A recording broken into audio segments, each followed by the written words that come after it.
ప్రార్థన చేద్దామండి. ప్రేమ కలిగి పరలోకమందున్న నా కన్న తండ్రి, నీ మాటలను నేర్పించబోతూ ఉండగా సత్యవాక్యమును సరిగా విభజించి వివరించగలిగే కృపను నాకు ఇవ్వండి దేవా. పిల్లలు వింటూ ఉండగా వినగలిగిన చెవులను విన్న ఆ మాటలన్నిటినీ అర్థం చేసుకోగల కృపనివ్వమని ప్రభువైన యేసుక్రీస్తు నామమున ప్రార్థన సమర్పిస్తున్నాము తండ్రి. ఆమేన్. ప్రియమైనటువంటి దేవుని పిల్లారా, ఈ రోజున ఆరాధన కార్యక్రమంలో మనం నేర్చుకుని పాటలు ఏంటంటే, ఆత్మతో జ్ఞానముతో నిండుకున్న స్టెఫెను గారు. ఏమంటే ఆత్మతో జ్ఞానముతో నిండుకున్న స్టెఫెను గారు అనే పాట అంటే మనం నేర్చుకుంటున్నాం. ఒకసారి మీరు అందరూ చెప్పండి. ఆత్మతో జ్ఞానంతో నిండుకొనిన స్టెఫెను గారు. గట్టిగా చెప్పాలి. ఆత్మతో జ్ఞానంతో నిండుకొనిన స్టెఫెను గారు. ఆత్మతో జ్ఞానముతో నిండుకొనిన స్టెఫెను గారు అనే పాట అంటే నేర్చుకుంటున్నాం. అయితే పూర్తిగా స్టెఫెను గారు గురించి మాత్రమే ఈ పాట ఉంటుంది. పూర్తిగా స్టెఫెను గారు గురించి మాత్రమే ఈ పాట ఉంటుంది కనుక జాగ్రత్తగా వినాలి. ఎవరు పరధ్యానంగా ఉన్నట్లు అనిపించినా, శరీరం ఇక్కడే ఉండి మనసు ఎక్కడ ఉన్నట్టుగా నాకు ఎవరిదైనా అనిపించినా నేను వారిని పిలిచి మరీ అడుగుతాను అన్నమాట. కావున మీరందరూ కూడా వాక్యాన్ని శ్రద్ధగా ఆసక్తితో వినాలి. మీకు తెలిసిన మరలా దాన్ని జ్ఞాపకం చేసుకోవటానికి వినాలి, గ్రహించాలి. ఏ పాట నేర్చుకుని చెప్పండి ఒకసారి. ఆత్మతో జ్ఞానముతో నిండుకొనిన స్టెఫెను గారు అనే పాట అంటే మనం నేర్చుకుంటాం. అయితే ఈ సంఘటన ఎప్పుడు జరిగిందంటే, సంఘ ప్రారంభంలో మొదటి శతాబ్దంలో జరిగినటువంటి సంఘటన. సంఘ ప్రారంభంలో మొదటి శతాబ్దంలో రాయబడినటువంటి జరిగినటువంటి సంఘటన. ఎక్కడ ఉంది ఈ సందర్భం అంటే, అపోస్తులుల కార్యములు 6వ అధ్యాయము. క్రొత్త నిబంధన అపోస్తులుల కార్యములు 6వ అధ్యాయములో రాయబడినటువంటి సందర్భాన్ని నేను మీకు జ్ఞాపకం చేస్తున్నాను. అపోస్తులుల కార్యములు 6వ అధ్యాయం, పేజీ నెంబర్ 108 అండి. ఒకసారి సందర్భాన్ని మనము చదువుదాం. పేజీ నెంబర్ 108, అపోస్తులుల కార్యములు 6వ అధ్యాయం. ఆ దినములలో శిష్యుల సంఖ్య విస్తరించుచున్నప్పుడు అనుదిన పరిచర్యలో తమలోని విధవరాండ్రను చిన్నచూపు చూచిరని హెబ్రీయుల మీద గ్రీకు భాష మాట్లాడు యూదులు సనగసాగిరి. సందర్భం జాగ్రత్తగా అర్థం చేసుకోవాలి. ఆ దినములలో అంటే శిష్యుల సంఖ్య ప్రారంభంలో అని చెప్పాను. శిష్యుల సంఖ్య అంటే సంఘంలో ఉన్నటువంటి వారు. ఆ సంఖ్య విస్తరిస్తూ ఉంది అన్నమాట, ఎదుగుతూ ఉంది. సంఘం అభివృద్ధి చెందుతుంది. ప్రారంభంలో పేతురు గారి ప్రసంగం విని 3000 మంది బాప్తీసం పొందారు. ఆ 3000 మందితో ఈ యొక్క సంఘము సంఖ్యలో విస్తరించబడుతుంది అన్నమాట. విస్తరిస్తున్న క్రమంలో అక్కడ ఏం జరిగిందంటే, అనుదిన పరిచర్య నడుస్తుంది. ఎప్పుడు నడుస్తుంది?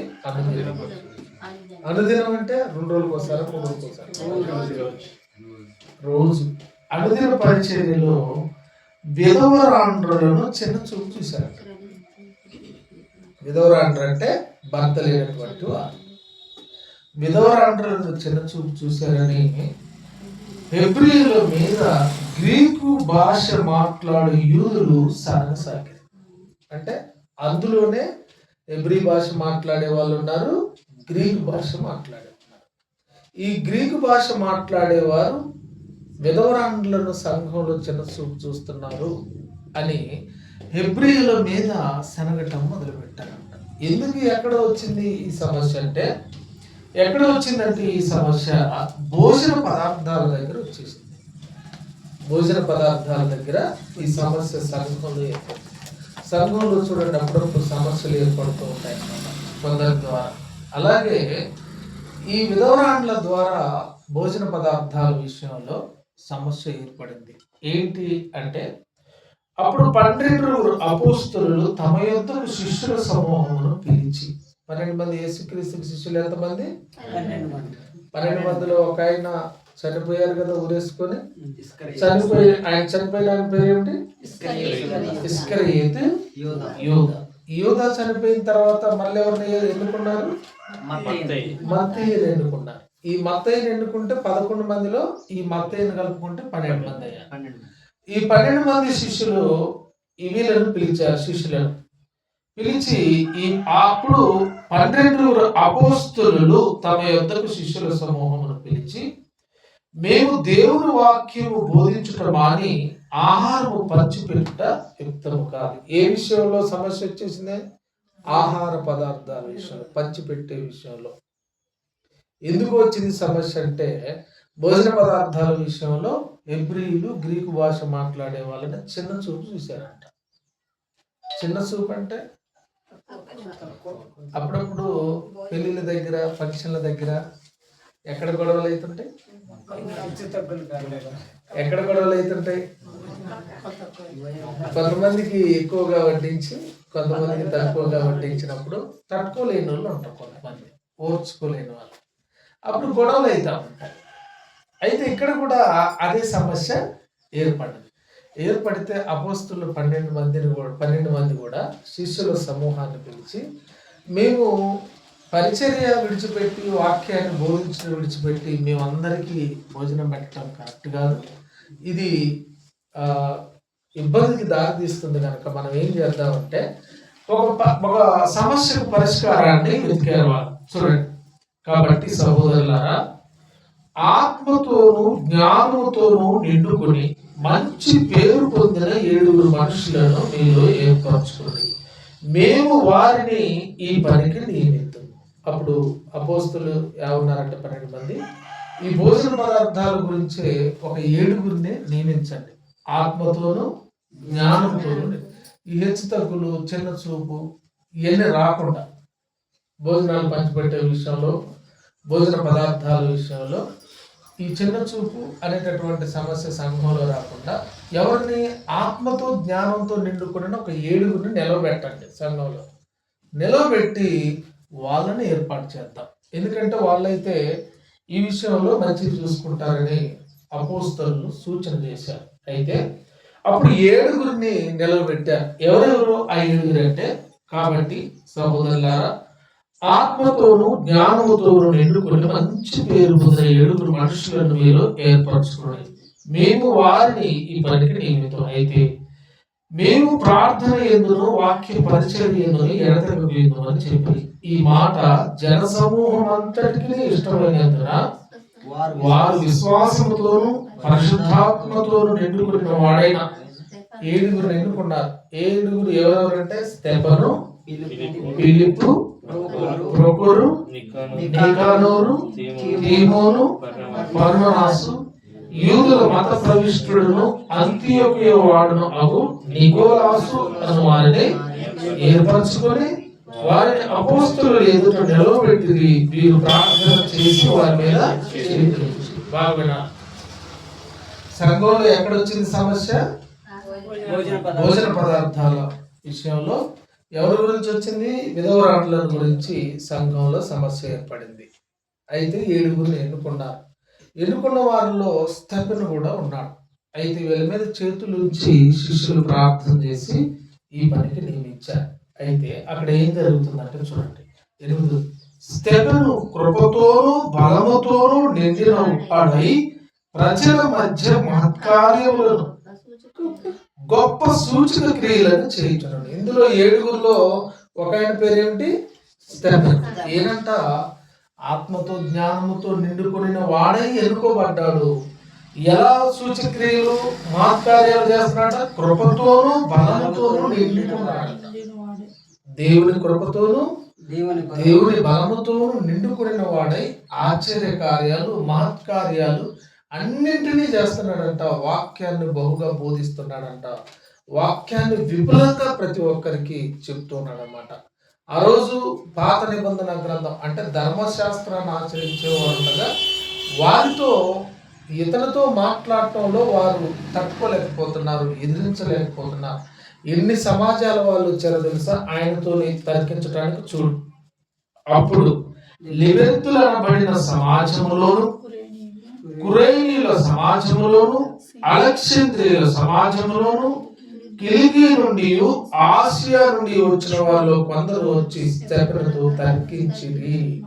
5 దేశాలని చెప్పాలి మనకు అర్థం కావాలంటే.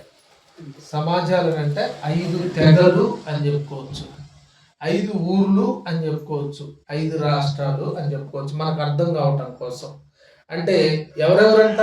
5 సమాజాల నుండి. ఏ సమాజం నుంచి వచ్చారు? మొదటిగా లిబెర్తీన్ అనబడిన సమాజం నుంచి వచ్చారు స్టెఫెనుని ఎదిరించడానికి, స్టెఫెనుతో తర్కించడానికి. రెండవ వారు ఎవరు వచ్చారు? సురేష్ విన్నావా? కురేనీయుల సమాజంలో కొంతమంది వచ్చారు. తర్వాత అలెగ్జాంద్రియుల సమాజంలో కొంతమంది వచ్చారు. కిలికియా నుండి, ఆసియా నుండి వచ్చిన వారిలో కొందరు వచ్చి స్టెఫెనుతో తర్కించారు. గాని మాట్లాడుట యందు అతడు అగపరిచిన జ్ఞానమును, అతన్ని ప్రేరేపించిన ఆత్మను వారు ఎదిరించలేకపోయారు. ఈ 5 సమాజాల నుండి వచ్చినా సరే ఆ స్టెఫెను గారిని జ్ఞానంతో, అతను నిండుకొనిన పరిశుద్ధాత్మతో, అతడు కృపతో నిండి బలంతో నిండి ఉండటం వలన అతన్ని ఎదిరించలేకపోయారు, అతనికి సమాధానం చెప్పలేకపోయారు, అతనితో వాగ్వాదంలో గెలవలేకపోయారు. అప్పుడు వాళ్ళు ఏం ఆలోచించారు తెలుసా? ఇతను బ్రతుకుంటే ఇతనికి మనము సమాధానం చెప్పలేము, ఇతను బ్రతుకుంటే ఇతనికి మనము సమాధానం చెప్పలేం కాబట్టి అని ఏం ప్లాన్ వేశారు చూసావా? వాళ్ళు ఏమని ప్లాన్ వేశారంటే చూడండి,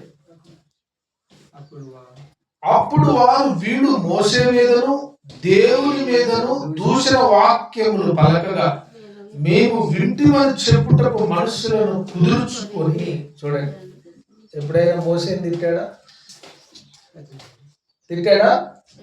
ధర్మశాస్త్రాన్ని తిట్టాడా? తిట్టలే. కానీ కొందరు మనుషులను ఏర్పాటు చేసుకున్నారనమాట. మనుషులను ఏర్పాటు చేసుకుని అబద్ధ సాక్షులు అంటారు. విన్నారు ఎప్పుడన్నా? అంటే అబద్ధ సాక్షి అంటే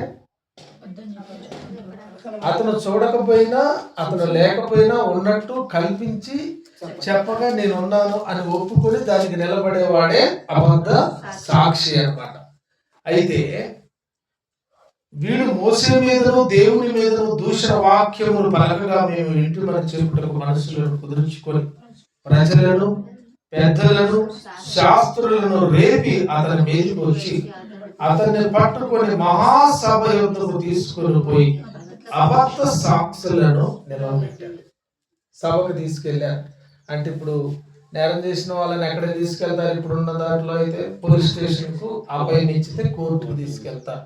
ఈ స్టెఫెను గారిని అలా తీసుకెళ్లి అబద్ధ సాక్షులను నిలవబెడితే, చూడండి, నిలవబెడితే ఈ మనుషుడు ఎప్పుడు ఈ పరిశుద్ధ స్థలమునకు, మన ధర్మశాస్త్రమునకు విరోధంగా మాట్లాడుచున్నాడు. నజరేయుడైన యేసు ఈ చోటును పాడు చేసి మోసే మనకిచ్చిన ఆచారములు మార్చునని వీడు చెప్పగా మేము వింటుమని సభలో కూర్చున్న వారందరూ అతని వైపు తీరి చూడగా అతని ముఖము దేవదూత ముఖము వలె వారికి కనబడింది. నిలబెట్టారంట. మహాసభకు అతన్ని ఈడ్చుకొని పోయారంట. అబద్ధ సాక్షులను తీసుకొచ్చి అతన్ని దోషిగా నిలబెట్టి, అబద్ధ సాక్షులు ఇతడు యేసు వచ్చి మన ఆచారాలు మనవన్నీ మారుస్తాడు అని చెప్పినట్టు మేము విన్నామని అబద్ధికులను కుదుర్చుకొని మాట్లాడటం ప్రారంభించారు.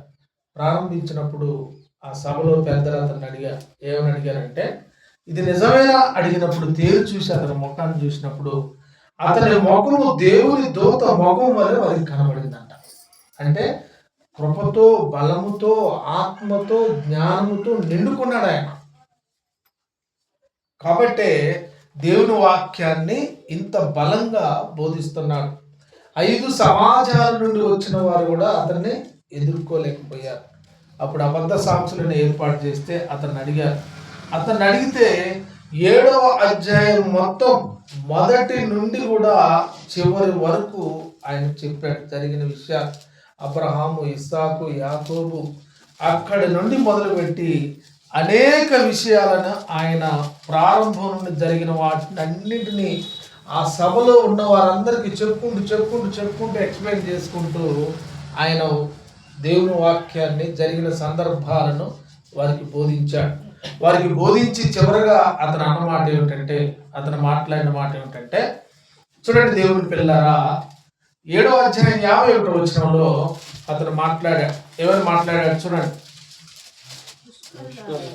ముష్కరులారా, హృదయములను చెవులను దేవుని వాక్యమును లోపరచనొల్లని వారులారా, మీ పితరుల వలె మీరు ఎల్లప్పుడూ పరిశుద్ధాత్మను ఎదిరించుతున్నారు.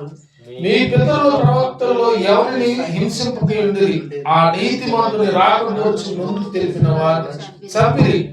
అయినను మీరు ఇప్పుడు అప్పగించి హత్య చేసిన వారైతే దేవదూతల ద్వారా నియమింపబడిన ధర్మశాస్త్రమును మీరు పొందితిరి గాని దానిని గైకొనలేదని చెప్పారు. మొదటి నుండి పితరుల చరిత్రను అంతా చెప్పి చివరికి ఈ మాటలు పలికాడు ఆయన. మీరు వింటున్నారు కానీ గ్రహించట్లేదు, పాటించట్లేదు అని చెప్పి వారికి చెప్పగానే వాళ్ళకి ఎక్కలేని కోపం వచ్చేసింది. ఎవరికైనా చూడండి, నిజం చెప్తే నిష్ఠూరంగా ఉంటుంది. నిజం చెప్తే ఎంత నిష్ఠూరంగా ఉంటుంది, బాధగా ఉంటుంది, కోపంగా ఉంటుంది. అయితే 54వ వచనంలో వారి మాటలు విని కోపంతో మండిపడి అతనిని చూచి పళ్ళు కొరికారు అనమాట. పట్ట పళ్ళు కొరికారు. ఇప్పటికి కూడా చాలా మంది పళ్ళు కొరుకుతుంటారు కోపం వచ్చినప్పుడు. వారి మాటలు విని అతని స్టెపెన్ చూసి ఏం కొరికారంట? పళ్ళు పట కొరికారంట. అయితే అతడు పరిశుద్ధాత్మతో నిండుకొనిన వాడై ఆకాశము వైపు తేరి చూచి దేవుని మహిమను, యేసు దేవుని కుడిపార్శ్వమందు నిలిచినట్టు చూచి ఆకాశము తెరవబడుటయు మనుష్య కుమారుడు దేవుని కుడిపార్శ్వమందు నిలిచినట్టు చూస్తున్నానని చెప్పారు. అప్పుడు వారు పెద్ద కేకలు వేసి చెవులు మూసుకొని ఏకముగా అతని మీద పడి పట్టణపు వెలుపలకు అతన్ని వెలగొట్టి రాళ్ళు రువి చంపారు. ఏం చేశారు? పట్టణపు వెలుపలకి తీసుకెళ్లారు, బయటికి రాళ్ళు రువి చంపారంట. పట్టణపు వెలుపల వారు అతన్ని వెలగొట్టి రాళ్ళు రువి చంపారు. సాక్షులు సౌలు అని ఒక యవనస్తుని పాదముల యొద్ద తమ వస్త్రములు పెట్టారు. ప్రభువును గూర్చి మొరపెట్టుచు ఆయన, యేసు ప్రభువా, నా ఆత్మను చేర్చుకోమని స్తెపను పలుకుచుండగా వారు అతన్ని రాళ్లతో కొట్టింది. అతడు మోకాల్లోని, ప్రభువా, వారి మీద ఈ పాపము మోపకుమని గొప్ప శబ్దంతో పలికెను. ఈ మాట పలికి నిద్రించను. సౌలు అతని చావునకు సమ్మతించను. ఇక్కడ ఉన్నది ఎవరు? ఈ ప్రత్యక్ష సాక్షి ఎవరంటే సౌలు అంటే అపోస్తుడైన పౌలు గారు. అప్పటికి ఆయన పరిచర్యలో రాలేదు, హింసకుడుగా దూషకుడుగా ఉన్నాడు. వాళ్ళందరూ కూడా అతని దగ్గర వస్త్రాలు పెట్టి అతని రాళ్లతో కొట్టి చంపుతుంటే స్తెఫను చివరగా పలికిన మాట ఏమిటంటే, ప్రభువా, యేసు ప్రభువా, ఈ పాపము వారి మీదికి రానేయకుము అని పలికాడు. చూడండి దేవుని పిల్లరా, ఎంతమందిని ఎన్నుకున్నారు సంఘంలో? 7. ఎంతమందిని ఎన్నుకున్నారు కుమారి గారు? కానీ అందులో కృపతోను బలంతోను ఎవరిని ఎన్నుకున్నారు? స్టెఫను గారిని ఎన్నుకున్నారు. నిండుకొని వాక్యాన్ని బలంగా బోధించాడు. 5 సమాజముల వారు వచ్చినా సరే అతన్ని ఎదుర్కోలేకపోయారు, అతనికి సమాధానం చెప్పలేకపోయారు. అందుకని ప్రియమైనటువంటి దేవుని పిల్లారా, అక్కడి నుండి సంఘం చెదిరిపోయింది. ఆ తర్వాత జరిగిన సందర్భాలన్నీ అపోస్తలుల కార్యంలో రాయబడ్డాయి. మీకు కూడా ఈ స్టెఫెను గారి పాఠం వలన మనం నేర్చుకోవాల్సిన విషయం ఏంటంటే, ఈ స్టెఫెను లాంటి జ్ఞానము, కృప, బలముతో నిండుకోవటం, ఆత్మతో నిండుకోవటం, ఇదంతా నేర్పు మనకు కావాలనంటే మనం ఏం చేయాలంటే, మనం కూడా దేవునిని అడగాలి. ఎవరిని అడగాలి? అప్పుడు యాకోబు పత్రికలో ఈ మాట రాయబడింది. మనం ఎన్నోసార్లు చదువుకున్నాం. మనం యాకోబు పత్రిక 3వ అధ్యాయంలో, ఏమండి, యాకోబు పత్రిక 3వ అధ్యాయము తీసిన వాళ్ళు మిగతా వాళ్ళకి పేజ్ నెంబర్ చెప్పండి. 211 అండి. తీసారండి? మీలో ఎవరికైనా జ్ఞానము కొదువుగా ఉన్న ఎడల అతడు దేవుణ్ణి అడగవలెను. ఎవరికైనా ప్రార్థన చేసే జ్ఞానం, వాక్యం చదివేటటువంటి జ్ఞానం, వాక్యాన్ని అర్థం చేసుకునేటటువంటి జ్ఞానం, గ్రహింపు శక్తి, ప్రార్థనా జీవితం, పరిచర్యలో నిరంతరంగా నడవగలిగేటటువంటి శక్తి సామర్థ్యాలు అనేటటువంటి సామర్థ్యం ఎవరికైనా లేకపోతే ఎవరిని అడగాలి? మొదటిగా దేవుడిని అడగాలి. ఎలా అడగమన్నాడు అతన్ని సురేష్? ఎలా అడగమన్నాడు ఆ జ్ఞానాన్ని? ఎలా అడగమన్నాడు? మీలో ఎవరికైనా జ్ఞానము కొద్దిగా ఉన్నాడదా అతడు దేవుణ్ణి అడగవలేను, అప్పుడు అతనికి అనుగ్రహింపబడు. ఆయన ఎవరిని గద్దింపక అందరికీ ధారాళంగా దయచేయవాడు. అయితే అతడు ఏమాత్రం సందేహింపక విశ్వాసముతో అడగాలి. నువ్వు అడిగేది కూడా ఎలా అడగాలని అంటే, జ్ఞానము తక్కువైతే, పొదువుగా ఉంటే, నీకు ఏ దారి తెలియకుండా ఉంటే విశ్వాసముతో వాక్యం అర్థమయ్యే జ్ఞానాన్ని, వాక్యం పరిశీలన చేసే జ్ఞానాన్ని, వీటన్నింటిని కూడా దేవుణ్ణి నువ్వు అడగాలి. అడిగితే నీకు దేవుడు ఎవ్వరిని కూడా గద్దించక ధారాళంగా దేవుడు దయచేస్తాడు. ఏ పాట నేర్చుకున్నా మనం చెప్పండి ఈరోజు? ఆత్మతో జ్ఞానంతో నిండుకొనిన స్టెఫెన్ గారు. ఎప్పుడు ఎన్నుకున్నారు ఈయన స్టెఫెన్ గారిని? భోజన పదార్థాల విషయంలో విధవరాండ్రులను చిన్న చూపు చూశారని, హెబ్రీల మీద గ్రీకు భాష మాట్లాడే యూదులు సనిగితే అపోస్తలుల 12 మంది యొద్దకు ఈ విషయం వెళ్ళినప్పుడు శిష్యుల సమూహాన్ని పిలిచి ఆత్మతో జ్ఞానంతో నిండుకున్న ఎంతమంది నిండుకున్నారు? 7గురిలో మొదటి వాడైన ఈ స్టెఫెన్ గారు ఈ సందర్భాలన్నీ చెప్పుకుంటూ పోతుంటే ఎన్ని దేశాల వాళ్ళు, ఎన్ని ప్రాంతాల వాళ్ళు, ఎన్ని సమాజాల వాళ్ళు వచ్చారు అతను ఎదిరించడానికి? 5గురు వచ్చారు. 5 సమాజాల నుండి అనేకులు వచ్చినప్పుడు ఆయన్ని ఎదిరించలేకపోయారు జ్ఞానములు. అతను నిండుకున్న ఆత్మను ఎదిరించలేక ఓడిపోయి అబద్ధ సాక్షులను పెట్టి అతన్ని చంపించారు రాళ్ళతో కొట్టి. అప్పుడు సౌలు ఆ హత్యకు, ఆ మరణానికి సమ్మతిస్తే అక్కడి నుండి చివరిగా అప్పుడు కూడా స్టెఫెన్ గారు, యేసు ప్రభువా వీరి మీదకి ఈ పాపాన్ని రానివ్వకు అని చెప్పాడు. కాబట్టి స్టెఫెన్ లాంటి జ్ఞానము, వివేకము, వివేచన, వాక్యము బాగా చెప్పగలిగేటటువంటి శక్తి సామర్థ్యాలు, బాగా వినటం, బాగా అర్థం చేసుకోవటం, పరిచర్యను బాగా చేయటం, ఇవన్నీ జ్ఞానం నీకు కావాలంటే దేవుడిని ఖచ్చితంగా అడగాలి. ఎలా అడగాలంటే విశ్వాసంతో అడగాలి, సందేహం లేకుండా అడగాలి. అందుకనే దేవుడు ఎవరిని గద్దింపక ధారాళముగా దయచేస్తాడు. కాబట్టి పాఠం అర్థమైంది కదా అందరికి? ఏం పాఠం నేర్చుకున్న అవసరం గట్టి చెప్పండి అందరూ. ఆత్మతో జ్ఞానంతో నిండుకున్న గాడ్ బ్లెస్ యు. అందరికీ ప్రార్థన చేసుకున్నాం. ప్రేమ కలిగి పరలోకమందున్న మా కన్న తండ్రి, మీరు అనుగ్రహించిన కృప ద్వారా ఆనాడు ప్రారంభంలో జరిగినటువంటి స్టెఫెన్ గారి సంఘటన ద్వారా మేము వాక్యాన్ని నేర్చుకున్నాం. మరి తండ్రి, ఎవరికైనా జ్ఞానము పొదువుగా అయిన ఎడల మిమ్మల్ని అడగమని మీరు నేర్పిస్తూ ఉన్నారు. మరి మిమ్మల్ని అడుగుతూ నేర్చుకుంటూ బాగుగా వాక్యాన్ని, లేఖనాలను నేర్చుకుని పరిచర్యలో ముందు సాగటానికి సంఘం అంతటికి మీ కృపను అనుగ్రహించి దీవించమని ప్రభు అయిన యేసుక్రీస్తు నామమున ప్రార్థన సమర్పిస్తున్నాము తండ్రి. ఆమేన్. అందరికీ